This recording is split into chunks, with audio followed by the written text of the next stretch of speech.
Hello, when we are exposed to stress, our adrenal glands respond by producing more cortisol.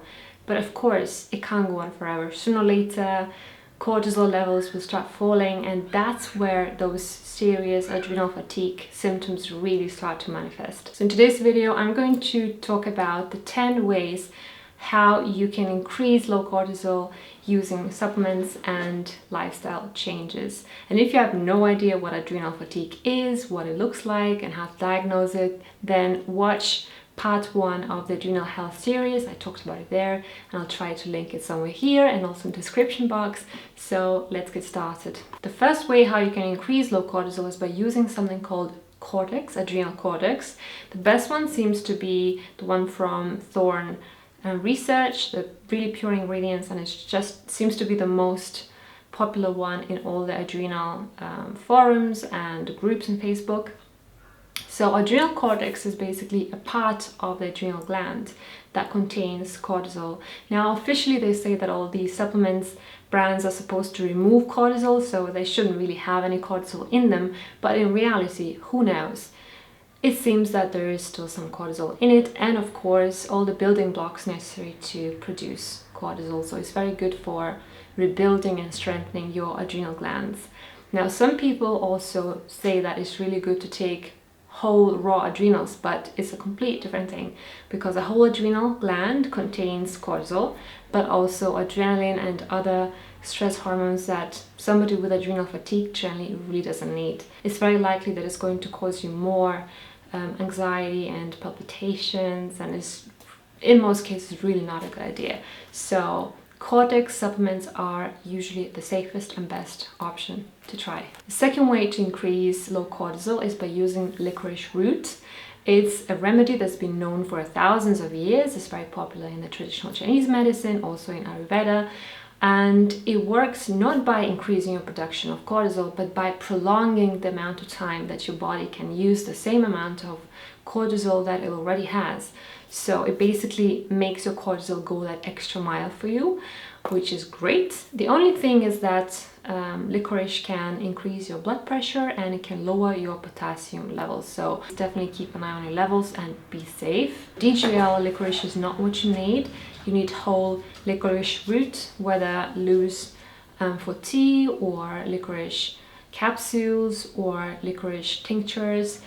All of these are really good for your adrenal glands. The next way to increase your cortisol levels naturally is by using something called Pantothenic Acid, also known as vitamin B5. It's one of the most important building blocks for cortisol that often runs out in people with adrenal fatigue and low cortisol. So B5 is one of the best things to take. Now, Dr. Wilson, in his book about adrenal fatigue, which is the main leading book about this topic so far, says that we should take up to 500 milligrams of pantothenic acid 3 times a day. I don't know what I think of it. I think it's a crazy amount. I would probably try 500 milligrams myself, and I tried in the past. It worked great. It gave me lots more energy and lots more stability. So definitely something to try out. And of course, all the other B vitamins are really important too, but I personally really don't like taking B complex vitamins. So great sources for B complex vitamins are things like raw liver or liver supplements, also bee pollen and whole grains. So you can probably get enough from food. Now the fourth way to increase low cortisol is by getting more vitamin C. Vitamin C again is one of the most important building blocks and also gets depleted in people with adrenal fatigue. So maybe taking between 2,000 to 3,000 milligrams could be a good thing to try. I personally take 2,000 to 3,000 milligrams of vitamin C, and I really notice a difference in how I feel. So yeah, vitamin C is definitely a great thing to try. Next thing to try for low cortisol is adaptogenic herbs. There are lots of them. Adaptogenic herbs are basically herbs that adapt to your body, so it will give your body whatever it needs to bring it back to balance. They're quite universal, but they do work differently for different people. So one herb is not going to work for everybody. You need to find a herb that works for you. One herb to try is ashwagandha. A lot of people have said that it helped them a lot with both low cortisol and high cortisol. I personally do really badly with ashwagandha. It gives me a lot of palpitations and anxiety and sleep troubles, so I can't take it, but ashwagandha is definitely one of the most famous and most used herbs for adrenal fatigue. Next one to try is Siberian ginseng, which has been used in Russia for ages, and it seems to be really, really good as well. And also rhodiola is also another Russian herb from the north, from Siberia, that is also very, very good. So these 3 herbs are definitely worth looking into if you have low cortisol. Now the next way to increase low cortisol is by nourishing your adrenals with adrenal cocktails. Now this is important for both people with high cortisol and low cortisol, basically any kind of adrenal glands under stress. And I personally really love those adrenal cocktails, especially when I exercise a lot or when I'm under a lot of pressure, when it's really hot outside. They're just so great. But my version is slightly different from the one promoted on the magnesium hydroxy group. So my version is basically a glass of water and then 1/8 of a teaspoon of potassium chloride powder and around 1/4 of a teaspoon of sea salt. So I love the taste. It tastes mildly salty, but just what I need when I'm really stressed or tired. And it picks me up literally within seconds. It's so quick. And I also take vitamin C and a bit of magnesium at the same time. The 7th way to increase low cortisol is by building and maintaining a routine. Routine is so important for a healthy body and mind. And in fact, it's a topic I want to delve in deeper, and I'll make another video about the importance of routine very soon. Building routine is really about a lot of different things. So eating food at always the same time, that really helps your body and your adrenals to calm down a lot. Also going to bed on time, having a sleep schedule, going to bed at the same time, waking up at the same time, going to bed early enough. That is so important. And then building routines everywhere. It's kind of stressful for your body and your mind to continuously make decisions. And when you have routines, you need to make less decisions, so it's actually less stressful for you. Now, the next way to increase your cortisol levels is by checking your progesterone levels. Progesterone is something that cortisol is actually made out of. So if you don't have enough progesterone, it's very likely that your cortisol will be low too. And progesterone can be increased with things like the Vita herb or natural progesterone cream. So definitely check the levels, and it might be quite an easy fix. Progesterone goes down with stress as well, just like cortisol, and things like giving birth control pills, restricted diets. A lot of different things can send your progesterone down and stress your adrenal glands as well. Using synthetic T4 only medications for your thyroid. I covered this topic briefly in my root causes of adrenal fatigue video. I think it was part 2.